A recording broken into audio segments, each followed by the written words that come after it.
Hello and welcome to another episode of the Dicey Discourse podcast, where our goal is to introduce you to different tabletop role-playing games. We aim to demystify learning a new system and show that most of this can be done on the fly while still having a good time. The podcast is broken up into chapters, with each chapter pertaining to a single system and consisting of a separate character creation episode called Episode 0 and a number of main episodes depending on the system. All of this is finally capped off with a post-mortem. This time around, the gang is tackling Outgunned Adventure, a game that brings the high-octane world of action movies to the RPG table. So, you're probably wondering why I gathered you all here today. No, I'm not. Fuck you then.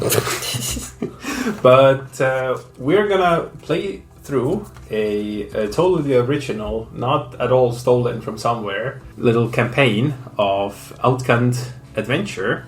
So Outgunned Adventure, what it is, it's a standalone genre book for the, as they call it, cinematic action RPG. I'm doing air quotes, called Outgunned. It takes all of its inspiration from movies like The Mummy and Indiana Jones, Atlantis, The Lost Empire, from video games like, it's not Lara Croft, it's Tomb Raider, Uncharted, stuff like that. The story that I have laid out for you right now is that we are going to be making characters that have to have some sort of connection or some reason to be contacted by the British intelligence. The setting is 1936. The Nazis are in power, but the World War is still a dark dream in the minds of many people, but no one actually believes it's going to happen. Well, I'll tell you the specifics once we actually start playing. But what Outgunned Adventure is, the way the system generally works is actually you can take the character sheets to have a look at them,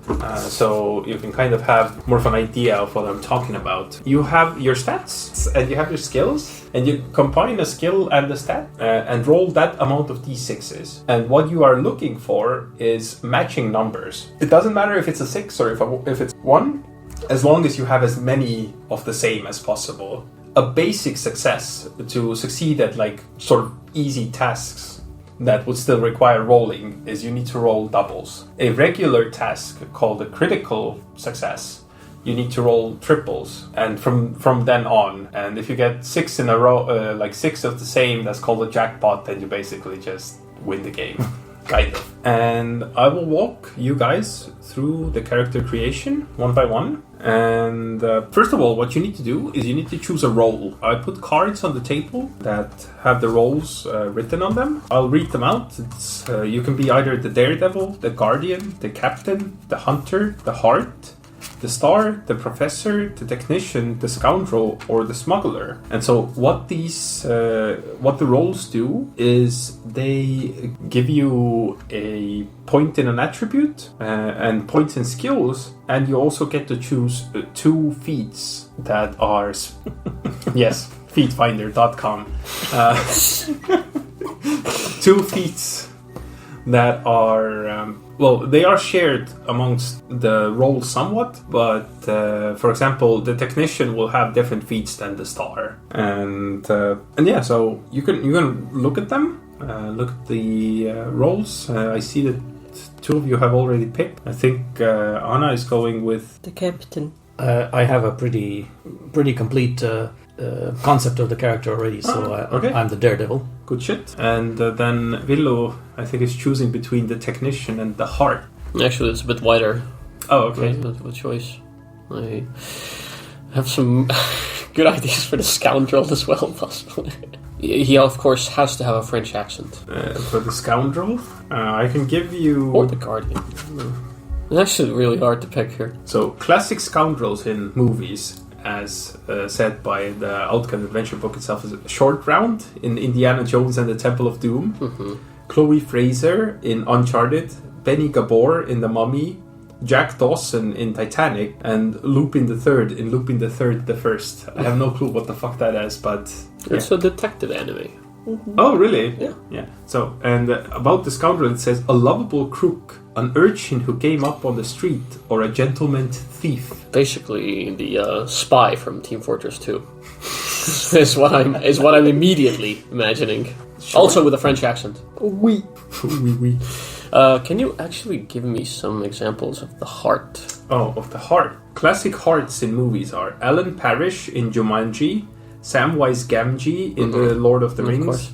Dr. John H. Watson in Sherlock Holmes, Will Byers in Stranger Things, Zala and Marcus Brody in the Indiana Jones saga, Elena Fisher in Uncharted, and Phil Coulson in The Adventures. Well, I have bad news. You can't be the heart. He has a cat on the picture and you're allergic. Well, that's a Could be a hairless it. one. You can be the cat.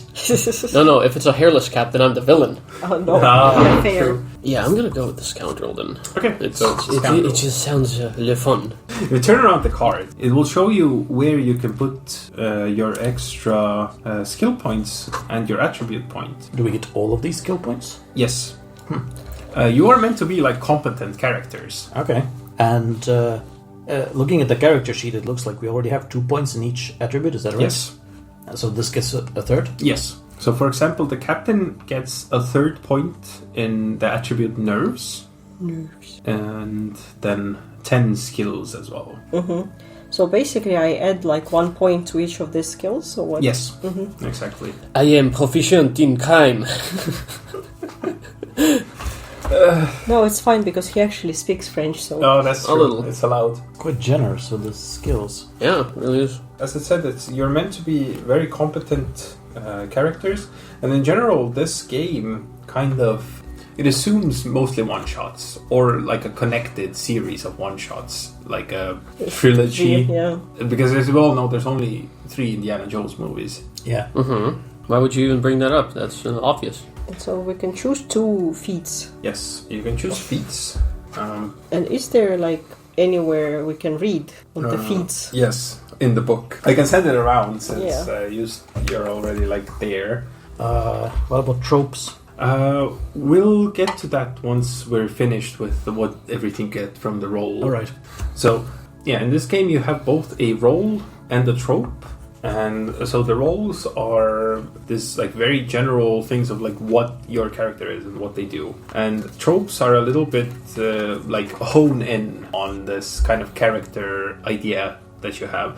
And for example, Anna's character, the role is a captain, and one of the tropes, for example, is salty dog. The sea gives and the sea takes. Basically, you hone in on this idea that you are like... I'm trying not to say seaman. A sea captain. Sailor, yeah. Sailor. Perhaps you need a shower. But yeah, there are other ones like, of course, the classic action archaeologist. And basically what they do is they give you another attribute point in one of 2 attributes. You get 1 extra feat that's specific to the trope, and you get some more skill points as well. Catchphrase. Yes. You want to have a good catchphrase, because if you bring your catchphrase in at an appropriate time, you will be awarded luck points. Okay. It's this is the system of rule of cool. No, I can't do that. Can do what? Name my character Pepe Le Chunk Sacre Bleu. I thought all of your characters were supposed to be No, named Salvatore. no, I'm taking a break from that. I guess I can do the gear. Yeah, every role has gear, and the way gear works in this game is you don't really need to track like every piece of rope and stuff that you have on you. You just track significant items that, if they are applicable, they give you like a +1 to a roll. Okay.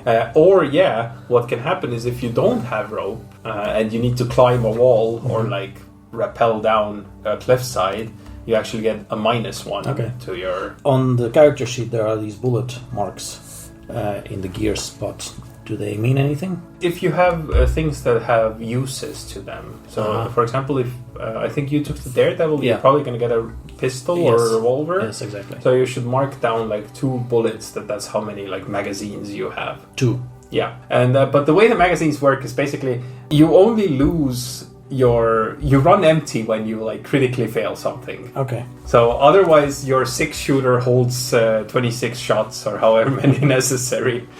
As is appropriate for So the I'm trope. assuming that the knife and the rope do not have limited uses. No, they don't. So it looks like the minimum you could ever roll is 3 dice. Basically, yes. Because you can get conditions that give you minuses, but usually, yeah. I think you can technically roll 2 dice, but in general the minimum is 3, yeah. Which is to even succeed a normal check in this game, you will need to roll triples. Which is pretty hard with 3 dice. Well, there are mechanics to sort of get away with that. For example, if you roll any kind of success, like even a lower one than you need, then you can gamble that success to re-roll your dice. And if you fail, then you lose the success you even got. And there's also an option to, after that, to go all in, which is you gamble for a extremely bad outcome. Okay. To try and fish for more successes. This is the gambler's dream. So my gear is also $1 item of choice. So this game abstracts all costs. Like the maximum amount of money that you can have on hand is 5 cash. So 1 cash is anything that along the lines of like a revolver. How to say? Because of the way that all the items and stuff work in this game, there are like item lists. I can show you them, but usually what you do is you think of an item that you think your character would have that would be useful in some context, and then when it is useful in that context, you get an extra die to roll for it. So we can get more items than just what's written here? You can basically buy them, yeah. Wait, so how much cash do we have? 1. Unless you took a feat. There's something, I don't know what exactly it's called, something along the money bags. It's literally called money bags. You get like 3 extra cash at the start of game. I guess I'll just keep the cash for now. Yeah, but you guys can send around the trope cards. You can kind of look at how you want to hone in on this character concept that you have. Okay, maybe this. Yeah, because it's the item list isn't meant to be exhaustive. It's meant to give you a general idea of what something of this value would kind of cost. Definitely a grappling hook. Good. Oh, radio is actually $3. Yeah, for this time, I guess. So shall I be a proper gentleman or a gentle giant? So does a car go in my backpack or in my bag? I think in your backpack. I think it goes under guns and gear, actually. Probably. Okay, this is funnier. Are there any stats for like pistol? Basically, it's if you want to shoot someone, you have to have a pistol. It's like narratively, it has to make sense. And the same that the pistol doesn't give you anything extra besides the fact that you have it. And if you want to shoot someone or do something cool that involves a pistol, you get a +1 dice to your roll. It was 1936, right? Yeah, 1936. It's, I think, 3 years after the Nazis came to power. It was 1933, I think. Should I go for detestable bastard? Okay, can I see the feats again? Yeah. I could get money bags now. Yes. Well, I can tell you this much in terms of the future of the game, that money bags might be useful. Yeah, I when I looked at this, what kind of seemed fun to me is you take the daredevil role and the cowardly lion trope. I was actually considering that. Because in general, this system is meant that you are meant to be able to kind of take a character sheet. Your GM gives you a concept of, this is the kind of movie we're playing, and you're supposed to be able to, okay, this is my role, this is my trope. I quickly look at the feats. These are my 3 items I get, and you start playing. Oh, wow. I'm just, You're a criminal, aren't you? I'm a full-on criminal. I was arrested for crimes that I totally committed. So did you take the feat from your trope? I didn't. Catchphrase. Yeah. That's going to be hard. Bada bing, bada boom. That's how we get out of certain doom. No. We're not reusing that. I will sue. God. Okay, my character is a bastard. Well, do you want to be a detestable bastard? No, he's not actually the detestable one. Okay. I know the catchphrase, but it's probably copyrighted, so I'll have to change it. Yeah. Just change like one word. What's the copyrighted version? Maybe we can help you workshop or pluralize like one word. It's clobbering time. Clobberings, yes. It's clobberings time. It's time for... So again, I get to like add All those skills, yeah, that's on the trope card. So the trope gives you 8 more skill points. That's a lot of skill points. Yeah, it is. But that's the thing. I will tell you right away that before the end of this scenario, you will quote-unquote level up. But usually that's not even a given. Because if it's meant to be like one movie, you have your narrative character arc, your cool adventure, but you are meant to already be this fully established. Like, this is quite literally the opposite of a level 1 D&D character, right? It's you know how people write their backstories for level 1 D&D characters, right? They were the captain of the guard or some like plane of the frontiers or some shit like that. But this here, you are quite literally meant to. You've had a past, like you had already these adventures. You are, at least in some circles, a well-known adventurer, essentially, or an action hero. Sure. Yeah. Wait, but where do we get background from? Oh, that's the background is right in. So you just come up with what you feel like makes sense. I think Simon wanted to go with a retired boxer. Yep. Yeah, so you write that in as your background, and then when you feel that it's relevant, you can badger me for a +1 to your roll. Or if it's the opposite, that it's detrimental. For example, if you're a famous retired boxer and you try to go undercover. Okay. Yeah. Sure. But it also gives you this, like, what your character would know off the top of their head, then kind of stuff. What about the flaw? Yeah, you can look at the book under your role. There's some suggested flaws. It's right in. You can come up with whatever, and it's again, if you play to your flaw, you will get a luck point from your benevolent GM, or it can also give you a negative to your rolls. And actually, what luck is, I should point that out as well. On your character sheet, you see that you have these 6 batteries, essentially, and these are called luck. They are used either to activate some of your feats. I don't know if any of you took feats that had this like lightning bolt. Yes, moneybags actually. Yeah, then you need to use a point of luck to activate that feat. But other than that, you can just add it as a +1 to your roll. If you really feel like you need to succeed on something, you just add it and get that. So you were saying the flaws. Yeah, under the roll is some suggested flaws, but you don't need to be. I like how one of the suggested flaws for captains. I have a peg leg. So with the flaws, what I would ask you is don't make it like super specific in the way that it won't be able to come up at all.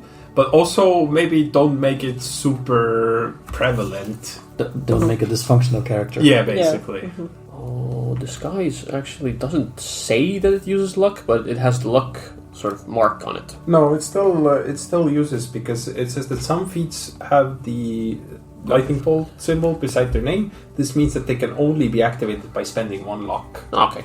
That's kind of weird because it's in the description. It doesn't say that. It doesn't in any of them, I think. It does in some others. For moneybags, it did say. Oh, really? Yeah, and for maybe for quick fingers as well. Oh, maybe it's just it could be the way that the feat functions in general. But if you want to do something specific with it, you have to spend luck as well. Yeah, for quick fingers, it does specify. Yeah. Because moneybags also does the start with 4. Oh yeah, so exactly. Then that's what it means, is that you get a benefit that's automatic and 1 extra benefit that you have to pay for in luck. Thinking like how to is my background is war hero, so I thought like war hero. I thought like they can incorporate like PTSD somehow, but like it doesn't make sense to like have PTSD every time someone shoots because I have a gun. Oh, so what I would suggest is you can come up with like a specific type of situation. Like maybe your character, what they actually got PTSD from. You're a like flying captain. Yeah. Maybe you crashed and you almost drowned, and so like water is what triggers it, not like shooting. That's probably going to happen all the time. Yeah. But drowning or like water is something that will probably happen or like be threatened, but it's not like every scene you're going to have like a puddle of water to drown in. Yeah, that's a good option. You can make up your own flaw, right? Yes, absolutely. Yeah. I will. I did. I don't want the peg leg. Or like, I don't know, is it a flaw even? Maybe it's just a feature. Maybe it's just a peg. I don't know. I think you have to pay extra to get feet on your peg, right? That's disgusting. It was not that good. That was not that good, yeah. Actually, what makes me laugh is your reaction, not the joke itself. I can only think of really goddamn stupid catchphrases. You're allowed to. I have my catchphrase. Yeah, of mine as well. Yeah, I think I'm gonna go with the really stupid one. Probably not as stupid as mine. Actually, as sort of the final or second to last step of character creation, you get 2 free skill points that you can put into anywhere. Oh, really? Oh, 3? Yeah, 2.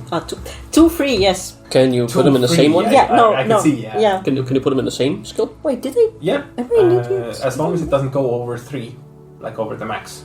Okay, maybe at this point should we actually kind of consider what others are taking as well? Nah. Okay, fine. It's not that kind of game.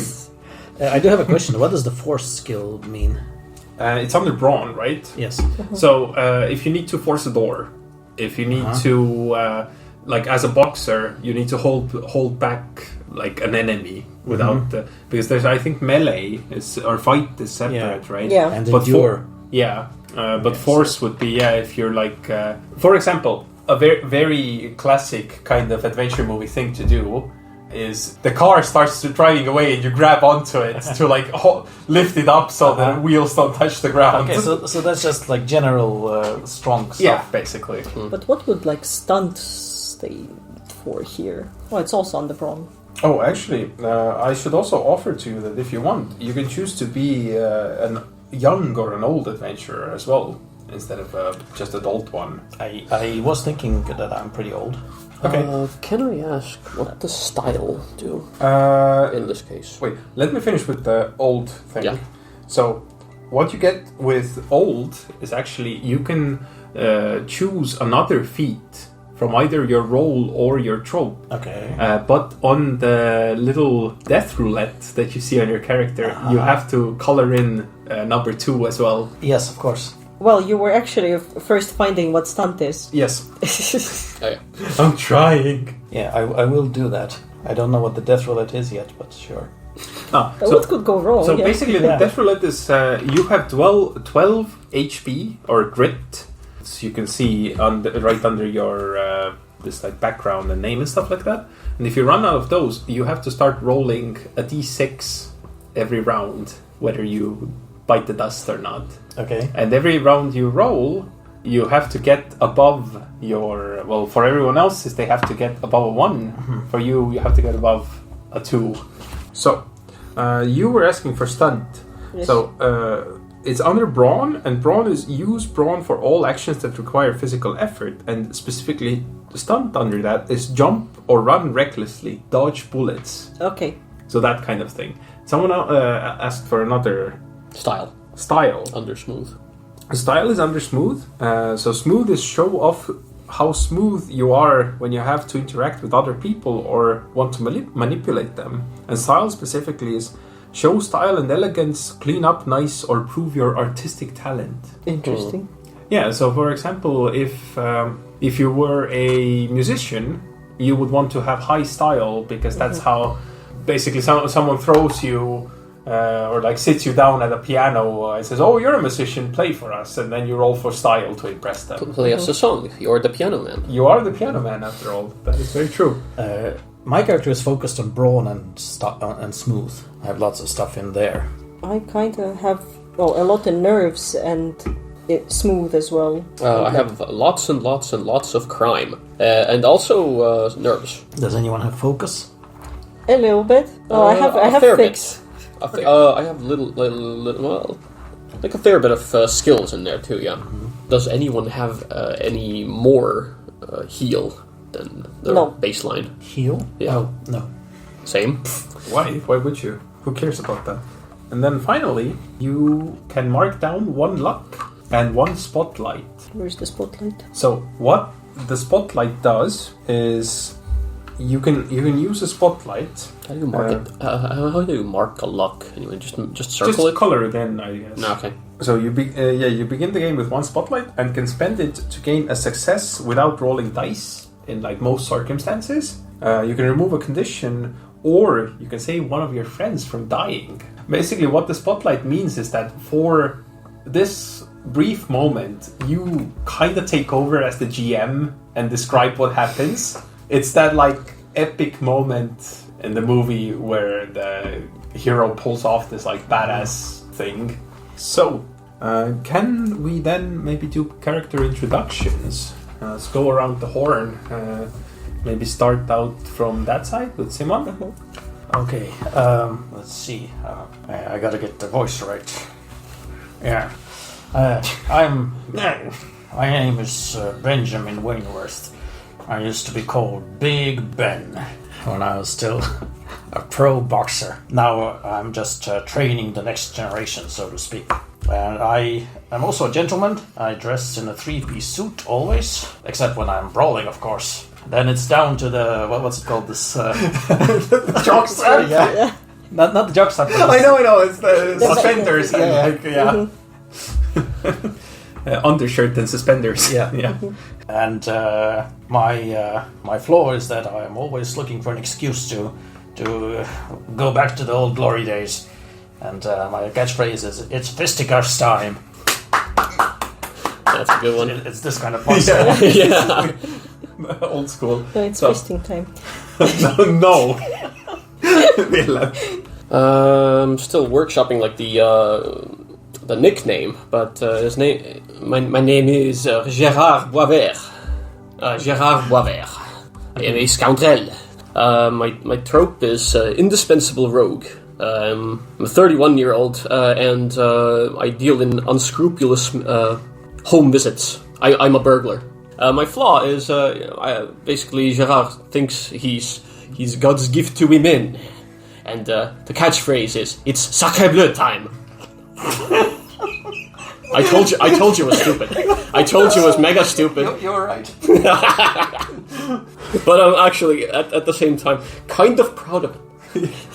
So, Anna. Captain John Rogers at your service, but you will know me by the name Matteo Bruno as my character. Well, the first plan was to invite an Italian professor to work for British military, as in like our like underdog spy, send him on a mission. But unfortunately, the day before the plan was supposed to be executed, the professor disappeared. So that's why they had to send Captain John Rogers in his place to pretend to be a professor of archaeology. The problem is that John Rogers doesn't really know that much of Italian, but it's fine. He used to be a war hero. He made his name during the First World War, and he is like tropist flying steamroller, so probably was in the what's it called? Air Force? Yeah, in Air Forces, like age 45. And the flaw is that once there was a very hard landing on the water that John Rogers had to do. So then he had to wait for help, almost drowning. So now he has PTSD near like large bodies of water. And my catchphrase is mission ace it. Failure is not on the syllabus. And can we also again go around the horn, this time starting from Captain John Rogers? What's your nationality? Where are you from? I am British. I am very obviously French. That's almost French. British, obviously. English, I would be specific. Yeah. Proud Englishman. You're not one of those dirty Scots. Yeah. Come on, England. Yeah. Okay. So I guess join us next time for when this motley crew of war heroes, old men, and the French take on the Nazis. Salty dog. Yar, me mateys. The white whale.